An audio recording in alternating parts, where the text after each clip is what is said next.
Hello learners, you're most welcome. This is still Education Online, and today we're going to look at English language. We will be learning about opposites of words still. This lesson is meant for Senior 1 and Senior 2. My dear Senior 1 and Senior 2, as I promised you last time in our previous lesson, I told you we will continue to look at antonyms, how they are formed. This time, we are not going to concentrate on the same prefixes that we looked at last time. We said clearly in the previous lesson that antonyms can be formed from prefixes or prefix what? Prefixes like this. We have none, can also be formed from ill. We can also use prefix letters like ir or ir. Just like there is another one which is written as UN. UN in this case is not the organization, it's not United Nations, but it is letters which are added to root words to form opposites of words or antonyms of words.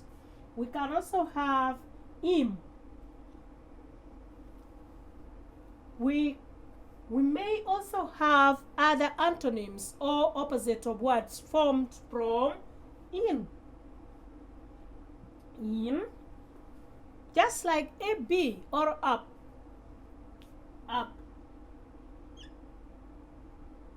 You are very well aware that in our previous lesson we looked at dis,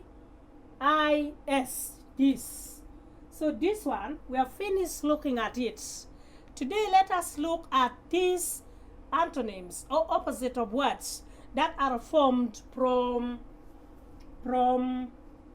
none and im. Therefore, we'll look at these two concurrently and we see what are these words whereby if you add none or im, they can become the opposite of the root words. Let us start straight away with none. Then we will see even im. But this time, I'm going to mix it up. I want you to do it with me. We will see. We will identify them. Those that are from im and none. So let us do it concurrently. I will write very many root words. Then together we will identify and write down the opposite. We will form antonyms by adding either im or none in these words. So you can draw a line in your book. Draw a line there and write in this first one as root words. Root words. Here, come and write antonyms. You will come and write in the second column as antonyms.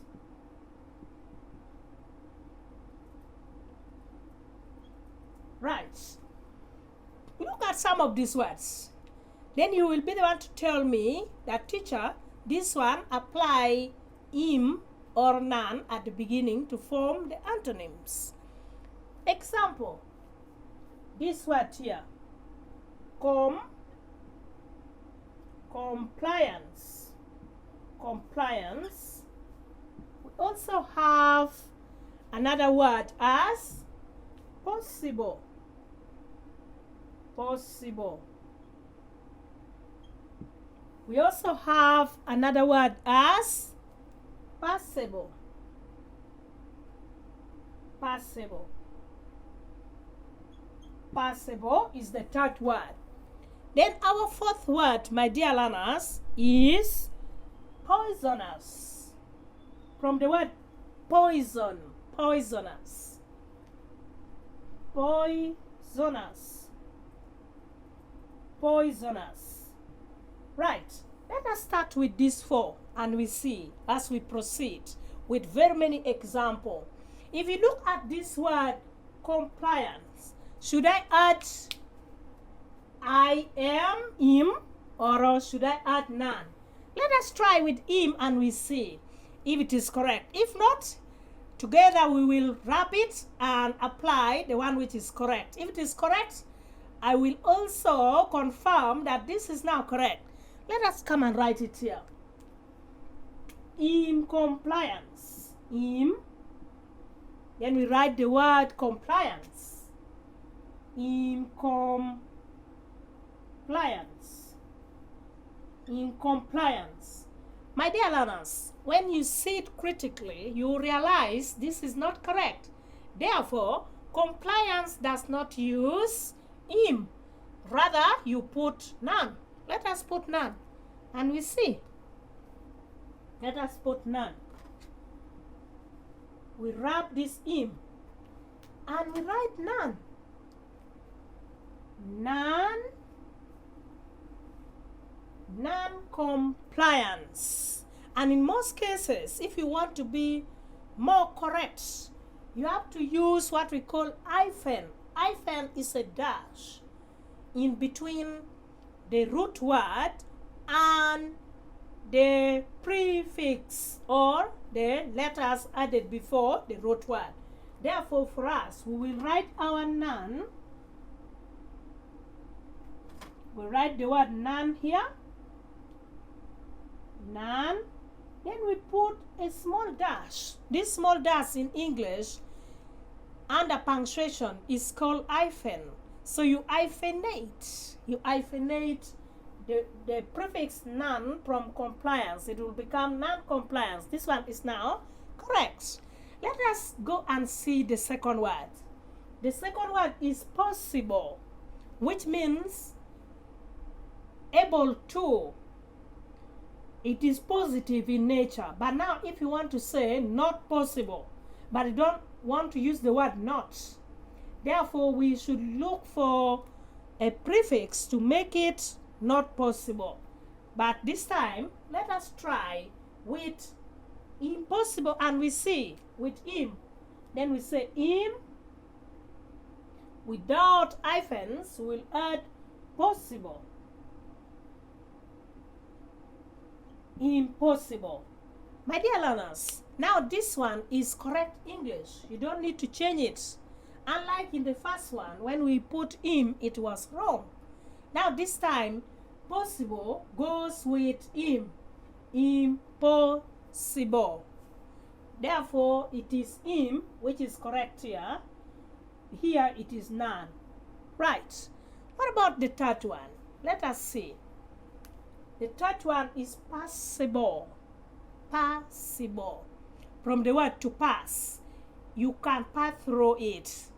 Now, let us try and say non-passable. Non-passable. It is not correct English in this case. So you cannot say non-passable, but you rather say impassable. Impassable. Therefore, we'll wrap this none and write im. You just come down here and say none. Instead of none, you wrap it, you say im. Impassable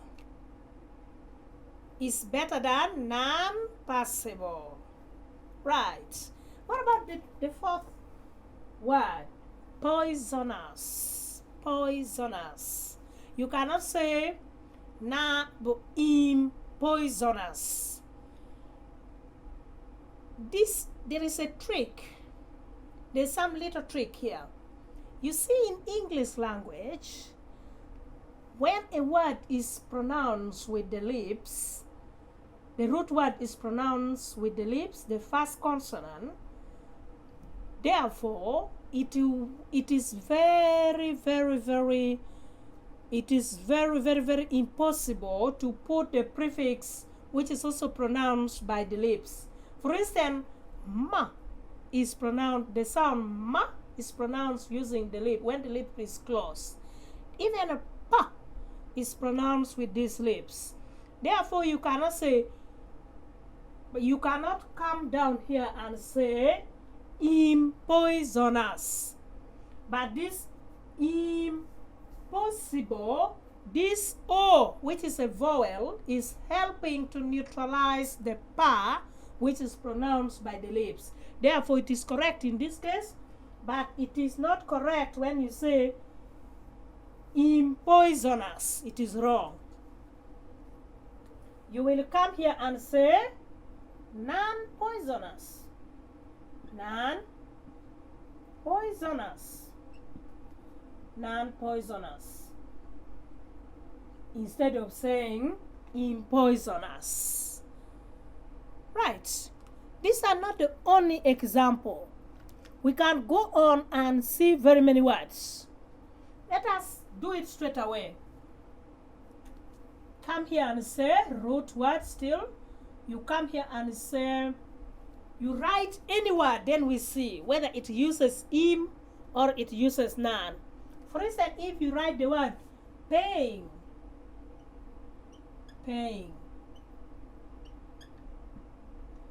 and you come and write another word as, you write another word as stop, stop, living, living. You come and write another one as movable, movable. From the word to move, movable. You write patient, patient.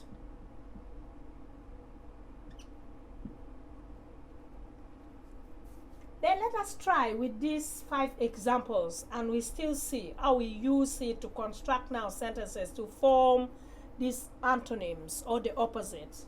For instance, in this one, if we put in paying, let us see whether it is correct. In paying. In paying. In paying, my dear learners, is wrong English. You rather say non-paying. Therefore, we are going to wrap im. It is not correct with im, but it will be non-paying. Non-paying. Example, you can use it in a sentence in this way. The job is non-paying, but you cannot say the job is in paying. In paying will be wrong. Then let us look at the word stop. Will you come and say, let us put none. None, we put hyphen, then we write the word stop. We will see if it is correct English. Non-stop. This non-stop now, it is correct. So you cannot say stop, but you can say non-stop. It is more correct. It's better than stop. Just like living, you will say non-living. Non-living. But not living.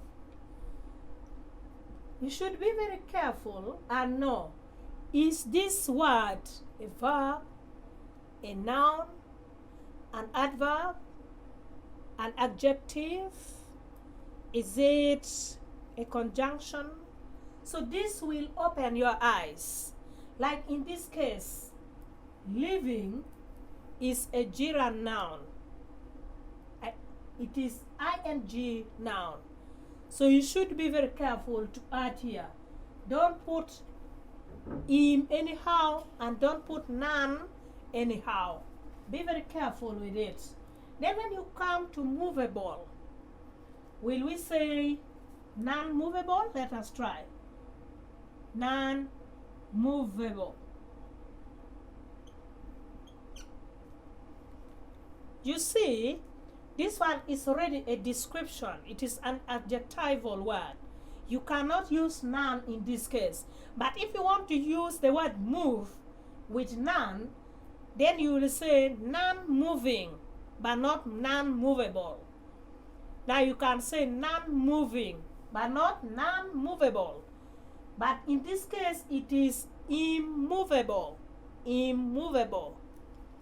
So here, you should be very careful in the word class. What class will determine it? Non-moving, immovable. Non-moving, immovable.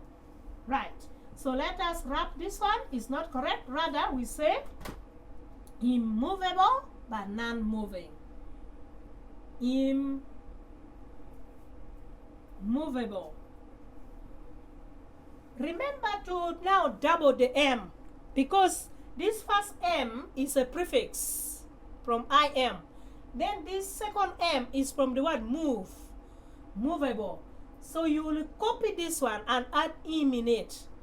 In most cases, people now make mistake. They ignore the second M. They think after writing im, it will substitute the second M which is in the root word. Be very careful, my dear learners.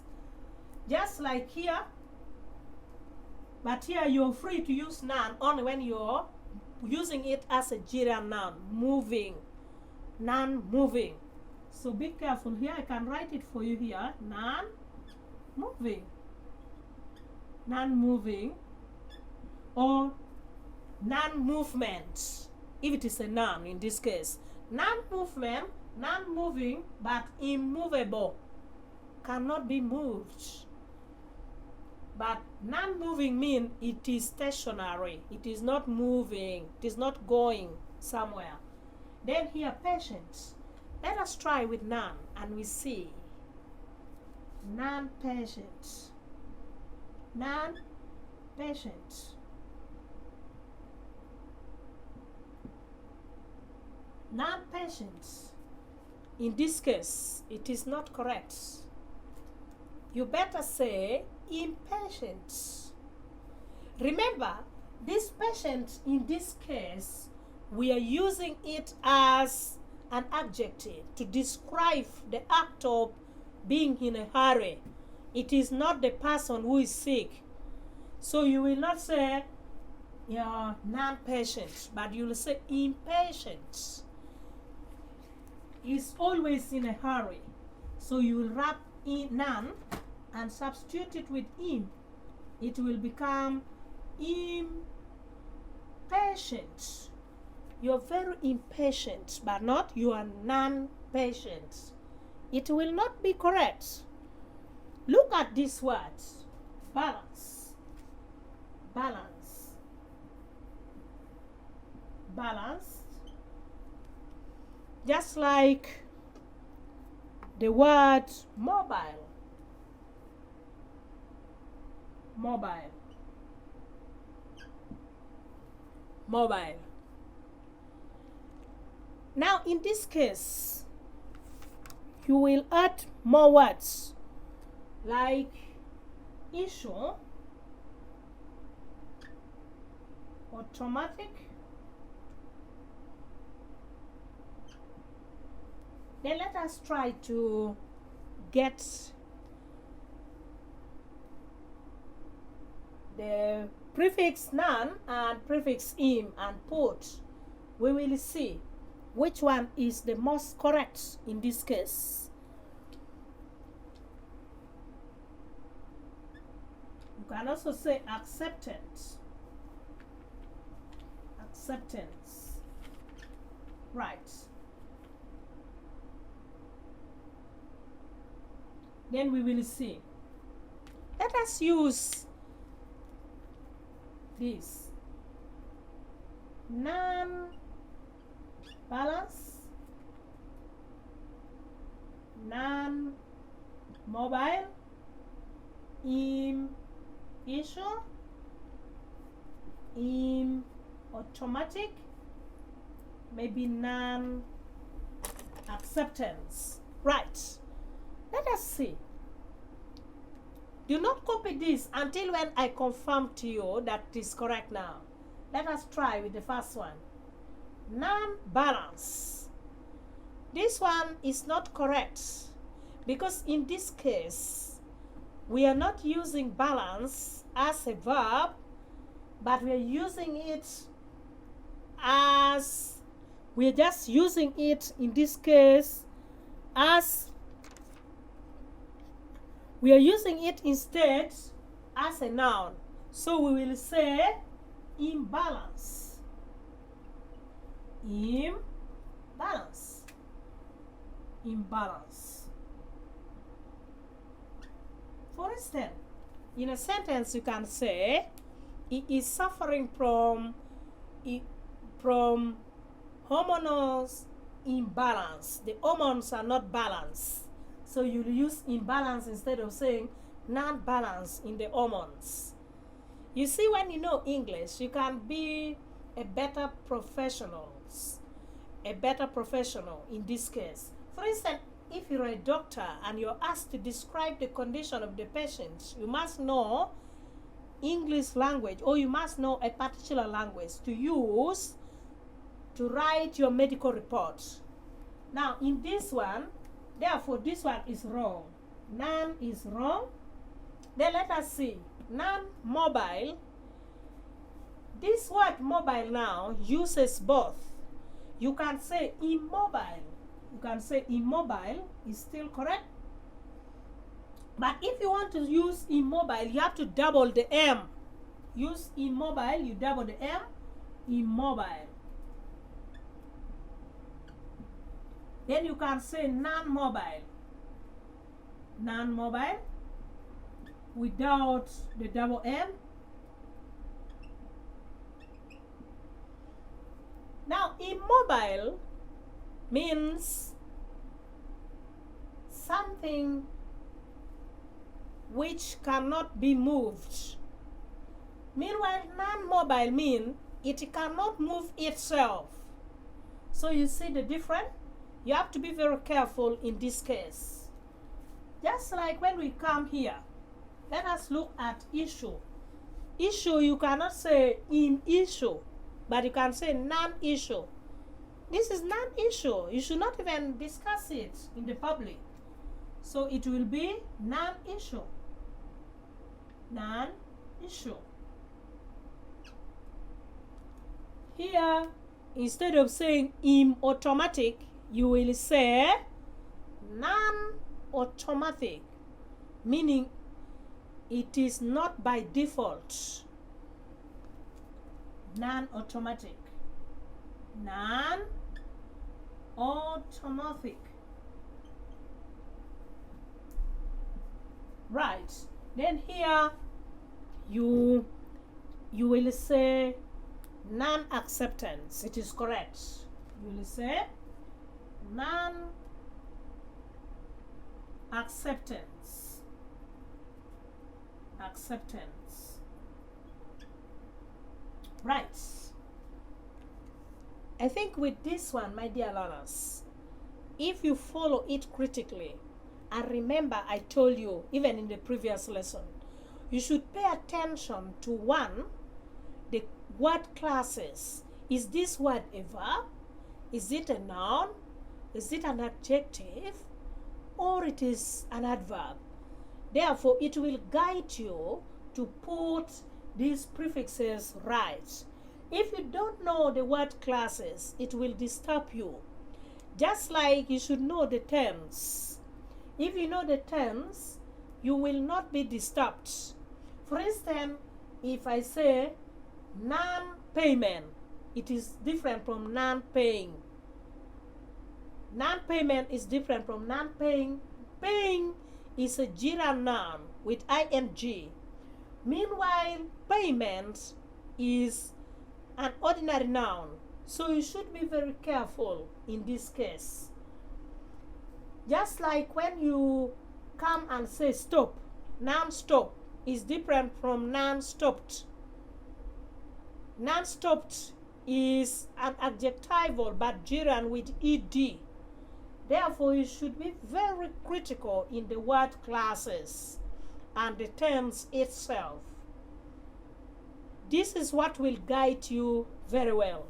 With this, my dear learners, I believe you no longer have problem when using or when forming antonyms from this prefix, non, just like from the prefix im. When we get more time, next time maybe, in the next lesson, I will help you to guide you how to form antonyms or opposite of words using hill. For instance, in words like treated, I will help you. Don't worry. If you add ill here, it will be ill-treated. So this is what we may look at in time to come, if I get some time. Thank you so much for your participation, even when we were looking at these non, im, and the others. God bless you so much. Let us stop here for today. Next time, I'll come and teach you some other topic. Bye-bye.